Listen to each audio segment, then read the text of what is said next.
ሰላም ወደ አድማጮቻችን ቼልሲን የሚመለከቱ በተለይ የቼልሲ የአጥቂ አማራጭ ዜና እንዴት ነው ጠፋ እያላችሁ ነበራችሁ። ዛሬ እስኪ እያንዳንዱን የቼልሲ አጥቂዎቹን ዝርዝር ማን ወደየት እንደሚሄድ የምናብራራላችሁ ይሆናል። ተጠባቂው እንግዲህ የእንግሊዝ ፕሪሚየር ሊግ ቼልሲ አርብ ነው የሚጫወተው ከማንቸስተር ዩናይትድ ጋር። ተጠባቂ ጨዋታ ነው የሚሆነው። አስቶን ቪላ ከቶተናም በዛው በተመሳሳይ ሰዓት ይኖራል። ስለዚህ ቼልሲ ቀሩትን ሁለቱን ጨዋታዎች ማሸነፍ የግዴታ ውስጥ እንደገባ የምታውቁት ነው። ሁለቱን ጨዋታዎች ማሸነፍ ደግሞ ከሁለቱ ቀላሉ የማንቸስተር ዩናይትድን በስታንፎርድ ብሪጅ የሚያገኝበት ጨዋታ ነው የሚሆነው። ተጠባቂ ጨዋታ ይሆናል። የቼልሲ አጥቂ ጉዳይ አዲሱ ማሊያ የሚቀጥለው ውድድር ዓመት ቼልሲ የሚያደርጉት አዲሱን ማሊያ አድርገው ነው የሚጫወቱ ተጠባቂ የሚሆኑ በዛም የተነሳ ከዛም ውጭ ቼልሲ እንግዲህ በሬናቶ ቬጋ ጉዳይ እናነሳለን ዛሬ ስለ ዲን ሂውሰን። የአጥቂዎቹ ምርጫ ደግሞ ቪክተር ኦሲሜን፣ ከዛ ውጭ ተጠባቂ የሆኑ የቪክቶር ዮኬሬስ፣ ሊያም ዴላፕ፣ ቤንጃሚን ሴስኮ፣ ሁጎ ኢኪቲኬ እነዚህን ሁሉ እናነሳለን። ላይክ፣ ሼር፣ ኮሜንት ሰብስክራይብ ማድረጋችሁን አትርሱ። ደድማቻችን ይህ ያያ ስፖርት ነው። ላይክ፣ ሼር፣ ኮሜንት ሰብስክራይብ ማድረጋችሁን እንግዲህ ደድማቻችን የመጀመሪያው ሀሳባችን የሚሆነው ቼልሲ በውድድር ዓመቱ ላይ የአውሮፓ ቻምፒዮንስ ሊግ ተሳትፎ በዝውውሩ ላይ በጣም ትልቅ ተጽዕኖ እንደሚፈጠር ባለፉት ጊዜያቶች አውርተናል። አንዱ እንግዲህ በውሰት ከሚገኙ ተጫዋቾች ውስጥ የሬናቶ ቬጋ ቀድሞ የሚነሳው ነው። ሬናቶ ቬጋ በጁቬንቱስ ቤት ምርጥ ብቃቱን እያሳየ ይገኛል። የኢጎር ቲዶር መምጣት ደግሞ በጣም አዋጭ ሆኖለታል። ኢጎር ቲዶር በ3-4-3 የሚጫወት ስለሆነ የግራውን መስመር ይዞ የመሃል ተከላካይ ከመሆን ማለትም ሶስት የመሃል ተከላካዮችን ስለሚጠቀም የግራውን መስመር ይዞ እየተጫወተ ይገኛል። እንግዲህ ቼልሲ አሁን ተስፋ ያደርጋሉ። ነገር ግን የዚህ ተጫዋች አስቸጋሪ ሁኔታ 20% ነው አንደኛ የሚጠበቀው የሚሆነው። ቼልሲ በ14 ሚሊዮን ዩሮ ነበር ያመጣው። ስለዚህ የዚህ ልጅ ተጫዋች ወደ 35 ሚሊዮን ዩሮ ማግኘት ይፈልጋል። ጁቬንቱሶች ይህንን ተጫዋች ማቆየት ያስባሉ፣ ነገር ግን በውሰት ነው የሚፈልጉት። ይህ ለቼልሲ አሳሳቢ ነው። ይህንን ተጫዋች መልቀቅ ላይ ቀድመው እንደሚሰሩ ይጠበቃል። እንግዲህ ቼልሲ ባልተጠበቀ ሁኔታ አምና ይህንን ተጫዋች ከማስፈረማቸው በፊት ዲን ሂውሰን ቀርቦላቸው ከሁለቱ ነው እንግዲህ የመረጡት የነበሩት። ያ ስህተት እንደነበር የሚያሳይ ነው። እንግዲህ የዲን ሂውሰን እና እንዲሁም ደግሞ የሬናቶ ቬጋ ያሉበትን ብቃት ማየት በቂ ነው የሚሆነው። ሬናቶ ቬጋ በክረምቱ የመውጣቱ ነገር እንግዲህ በቼልሲ ቤት ራሱን በመሃል ተከላካይነት ስለማዩት በተለይ የግራ መስመር ኢንቨርትድ ዊንገርነት ሚና ነው ኤንዞ ማሬስካ ከሚያዩት። ያንን ተከትሎ ሙሉ በሙሉ የመልቀቁ ነገር የሚረጋገጥ ነው የሚሆነው። ነገር ግን በውሰት ወይስ በዝውውር ባለፉት 6 ወራት በጁቬንቱስ በውሰት ባሳለፈበት ጊዜ ቼልሲ 5 ሚሊዮን ዩሮ አግኝቷል። እንግዲህ ካስፈረመው አንጻር ኦልሞስት ግማሽ የሚያክለውን እየከፈለ ይገኛል። ስለዚህ በቀጣይም በውሰቶች ሊለቅበት የሚችልበት እድል ሊኖር ይችላል። ያን ግን በውሰት ለቆት የመግዛት ግዴታ ባለው አማራጭ መሆን ይጠበቅበታል። ቼልሲ የዲን ሂውሰንን ለማስፈረም ከእንግሊዝ ፕሪሚየር ሊግ ካሉት ቡድኖች የተሻለ እድል የነበረው ቼልሲ ነበር። አባቱን አነጋግረው የተሻለ ደሞዝን ለመክፈል አባቱ ኤጀንቱ እንደሆነ ይታወቃል።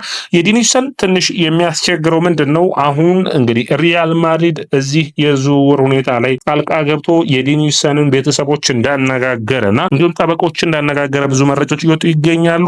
በተለይ እንግዲህ ከቼልሲ ሁሉ የተሻለ ገንዘብን ለማቅረብ ሪያል ማድሪዶች ፍቃደኛ ናቸው። ይህ ተጫዋች እንግዲህ ሀሳቡን ሊቀይር የሚችልበት እድል ይኖራል የሚል ነው። እንግዲህ ቼልሲ ከእንግሊዝ ፕሪሚየር ሊግ ካሉት ከሊቨርፑል ከአርሰናል የተሻለ ደሞዝን ለመክፈል አቅርቦ ነበር፣ ነገር ግን ያልተሳካም። ከዛ ውጭ እንግዲህ ለቼልሲ ሁሉ አስደሳች የሚያደርገው 50 ሚሊዮን ፓውንዱን የውል ማፍረሻውን በ3 ጊዜ እንጂ በአንድ ክፍያ ሁሉ እንዳልሆነ የዝውውር ሁኔታ ያሳያል። ይህንን ተጫዋች ማስፈረም ለቼልሲ በጣም የተሳካና ጥሩ ቼልሲን ለመገንባት ከሚያስፈልጉ ተጫዋቾች ውስጥ አንዱ ነበር። ነገር ግን አሁን ወደ ማድሪድ የሚሄዱ ነገር እንግዲህ ብዙ ድሎችን እየሰፋ ያላሉ። ቼልሲ ግን አሁንም በተጠንቀቅ ሪያል ማድሪዶች ማይሆን ከሆነ ከእንግሊዝ ክለቦች ቼልሲ የተሻለ እድል እንዳለው ብዙ የመረጃ ምንጮች የጠቆሙ ይገኛሉ። ቼልሲዎች አምና ይህንን ተጫዋች አስፈርመው ቢሆን ኖሮ የተሻለ ብቃቱን ማውጣት እንዲችል ነው ንግግሮችን አድርገው እንደነበር ብዙ መረጃዎች እየጠቆሙ ይገኛሉ። ወደ አድማጮቻችን ሌላኛው መረጃው የሚሆነው የቪክተር ኦሲሜን ጉዳይ ነው። የቪክተር ኦሲሜን ጉዳይ እንግዲህ ጆን ኦቢ ሚኬል እንዲሁም ደግሞ ኤጀንቱ ብዙዎቹ የሚያወሩበት ጉዳይ ነው። አምና እንግዲህ ይህንን ተጫዋች ቼልሲ ለድርድር ላይ በጣም ጠርቶ እንደነበር ይታወቃል። የደሞዝ ጉዳይ ነው ያጨቃጨቃቸው። 12 ሚሊዮን ዩሮ ነው እንግዲህ ሙሉ በሙሉ ከታክስ ውጭ የሚደርሰው በናፖሊ ቤት። ቼልሲ ግን አምና ያቀረበው 4 ሚሊዮን ዩሮ እና እየታየ የሚጨመር 4 ሚሊዮን ዩሮ ነው። ይህ በጣም አሳሳቢ ሆኖ የሚታይ ነው። አትሊስት እንኳን 10 ሚሊዮን ዩሮ እንኳን ደሞዝ አላቀረቡለትም እስከነ ቦነሱ። ስለዚህ ቼልሲዎች አሁንም ቢሆን እንግዲህ ንግግሮችን ለማድረግ የቪክተር ኦሲሜንን ቤተሰብ አባላቶቹ እንዲሁም ኤጀንቱን ለመጀመሪያ ጊዜ ንግግር እንደጀመሩና የማፍረሻው ሁሉ 75 ሚሊዮን ዩሮ ለመክፈል ፈቃደኛ ናቸው። ነገር ግን የልጁ የመምጣትና የመቆየት ሁኔታ ላይ ድርድሮቹ የሚጠበቁ ነው የሚሆኑት። ኦሲሜን ወደ ቼልሲ የሚመጣ ከሆነ እንግዲህ በተለይ የዲዲዬ ድሮግባ አድናቂ ስለሆነ በለንደን መጥቶ በቼልሲ ቤት መጫወትን ምርጫው እንዳደረገ ብዙዎቹ ይወራሉ። ይህ ንግግር መልሶ የሚነሳ ይሆናል። ነገር ግን ቼልሲዎች በቻምፒዮንስ በቻምፒዮንስ ሊግ የሚሳተፉ ከሆነ በክለብ ወርልድ ካፑ ጥሩ ብቃታቸውን የሚያሳዩ ከሆነ የተሻለ ደሞዝ ይኖራል፣ የተሻለ የመክፈል አቅም ይኖራቸዋል። ስለዚህ ለማምጣት ተመራጭ ይሆናል ተብሎ ይታሰባል። ሌላኛው እንግዲህ ሊያም ዴላፕ ጉዳይ ነው። ሊያም ዴላፕን በሚመለከት ማንቸስተር ዩናይትዶች ጠንከር ብለው ገፍተዋል። ከቸልሲን በዚህ ሁኔታ ላይ ያሸነፉት ይመስላል። ነገር ግን ያሸነፉት ወደ ቸልሲ መምጣት ይፈልግ ነበር። በተለይ የቀድሞ የቡድን አጋሮቹን አሰልጣኙን ኤንዞ ማሬስካን፣ ላቪያን ፓልመርን ማግኘት ይፈልግ ነበር። ነገር ግን ማንቸስተር ዩናይትድ በማንቸስተር ከተማ መገኘቱ ነው እንግዲህ ለቸልሲ አስቸጋሪ ያደረገበት። ያ ማለት ምን ማለት ነው? በዩናይትድ መቆየትና ከቤተሰቦቹ ጋር በዛው አካባቢ መራቅን አይፈልግም። ስለዚህ የሊያም ዴላፕ ምርጫ ወደ ማንቸስተር ዩናይትድ ያደላ እንደሆነ፣ ማንቸስተር ዩናይትድ ደግሞ የተሻለ ደሞዝም ከቸልሲ አንጻር ለማቅረብ ፍላጎት እንዳላቸው መረጃዎቹ ይጠቁማሉ። ሊያም ዴላፕ እንግዲህ ቸልሲ በአሁኑ ጊዜ ጨራሽ አጥቂ እንጂ ሌላኛውን ኒኮላስ ጃክሰን ማምጣት አለበት ብዬ አላስብም። ቢመጣ ኑሮ ጥሩ የተሻለ አጥቂ ይሆን ነበር። አዎ ገና ግን ጊዜ የሚፈጅ ይመስለኛል። ቸልሲ በዚህ ወቅት አስፈላጊ የሚሆነው እንደ ቪክተር ኦሲሜን፣ ቪክቶር ዮኬሬስ አይነት ተጫዋች ነው የሚሆኑት።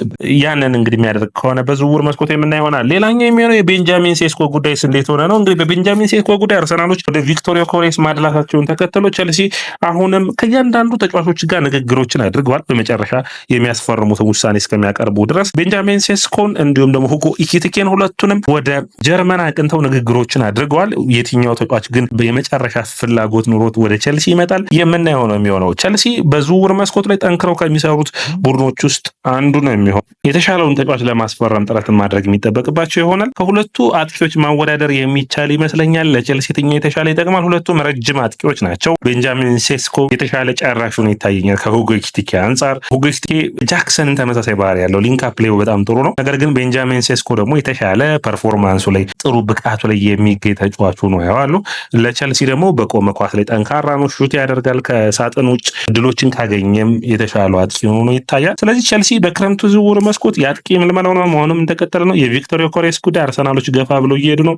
ቸልሲ አሁንም ከዚህ ዝውውር ወጥቷል ማለት አይቻልም። በተለይ ከስፖርቲንግ ሊዝበን ጋር ጥሩ ግንኙነት አላቸው። ስለዚህ የሆነ ነገር ማድረጋቸው የሚጠበቅ ነው የሚሆነው። የጃኦ ፌሊክስ ጉዳይ አሁንም ይህ ተጫዋች በዝውውር መስኮቱ ቸልሲን እንደሚለቅ የሚጠበቅ ነው የሚሆነው። ወደ ፍላሚንጎ የመሄድ ፍላጎት አለው የሚሉ መረጃዎች ወጥቶ አይቻሉ። እንግዲህ በክለብ ወርልድ ካፕ ቸልሲን ተቃራኒ ሆኖ ለመግጠም ቢሆን እንግዲህ በጣም የሚያስቸግር ነው። ወደ ጋላታሳራይ ይፈልጋል። የእሱም ውሳኔ የሚጠበቅ ነው የሚሆነው። ዛሬ ሌላኛው መረጃዎች ወጥቶ ያዩት የአንድሬ ሳንቶስ እና የአርሰናል ጉዳይ ነው። ይህ የቸልሲ ደጋፊዎችን ማያስደስት ነው። አርሰናል አንድሬ ሳንቶስን ለማስፈረም ጥያቄዎችን ለቸልሲ ለማቅረብ ከተጫዋቹም ጋር ንግግር ጀምሯል የሚል ነገር ግን ቸልሲ ምንም አይነት ጥያቄ ለመስማት በአንድሬ ሳንቶስ ጉዳይ ፈቃደኛ ሆኖ አይታዩ። ምክንያቱም ይህንን ታዳጊ ለፉትም 2 ዓመታት ጠብቀው ለዚህ ወቅት ያደረሱት ናቸው።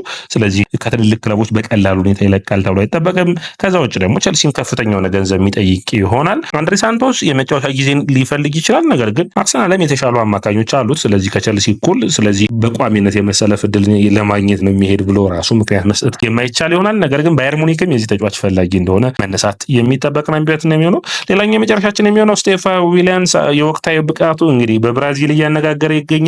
አሁንም ቢሆን ቸልሲዎች ይህንን ተጫዋች አሁንም የሚቀጥለው ውድድር ዓመት ዋናው የቡድኑ አካል አድርገው ያስቡታል። በ10 ቁጥር ሚና የኮል ፓልመር ጋር አብሮ እያፈራረቁ ማጫወት ያስባሉ። ከዛ ውጭ ደግሞ ማድዌኬና ኔቶን በቀኝ መስመር ላይ እንዲፎካከር ይፈልጋሉ። ቸልሲ በክረምት የዝውውር መስኮት አጥቂና የግራ መስመር ተጫዋችን ይፈልጋል። አንዱ የሚሆነው የተጠበቁት ዝርዝሮቹ ላይ የምንነግራችሁ ራፋኤል ሊያኦ፣ ኒኮ ዊሊያምስ። አሁን ደግሞ ዛሬው እየወጡ ባሉ መረጃዎች አርሰናልና ቸልሲ ሌላኛው ተጫዋች የሚፎካከሩበት የሚሆነው ሮድሪጎ ሆኗል። ቸልሲዎች ንግግርን ለማድረግ ለዚህ ተጫዋች ባንካቸውን ለመስበር ፍቃደኞቹ ነው ይታያሉ። መጨረሻ እንግዲህ በዝውውር መስኮቱ ላይ ጭምጭምታዎች የሚነሱት እነዚህ ናቸው። ውድ አድማጮቻችን የስፖርት ነው። ላይክ፣ ሼር፣ ኮሜንት፣ ሰብስክራይብ ማድረጋችሁን አትርሱ።